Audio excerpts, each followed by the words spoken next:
अशार है, किसको कहें? समंदर सारे शराब होते। तवज्जो इसमें मुझे अगले दोनों जो मेरी गजलें हैं, मुझे इसमें आपकी मदद की जरूरत चाहिए। शाह साहब मैं बहुत जोर से नहीं पढ़ पा रहा कि मेरा कुछ दिन पहले ऑपरेशन हुआ है दिल के करीब। वैसे भी शायरों को दिल का मसला लाहक रहता है, तो ये भी उसके कुछ ज्यादा करीब है। आपकी तवज्जो के साथ हम ये गजल पढ़ेंगे।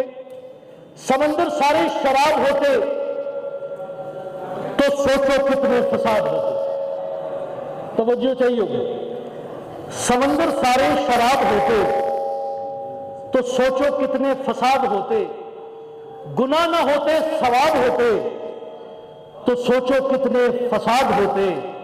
अरे किसके दिल में क्या छुपा है बस खुदा ही तो जानता है। दिल अगर बेनकाब होते तो सोचो कितने फसाद होते।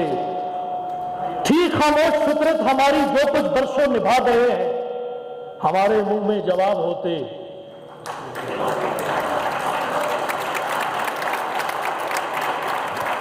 थी खामोश, आखिरी शेर पे आ गया हूं।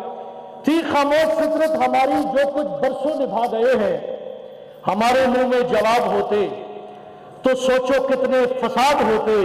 अरे हम भले थे पर सदा उनकी नजरों में बुरे रहे। हम जो सच में खराब होते तो सोचो कितने फसाद होते।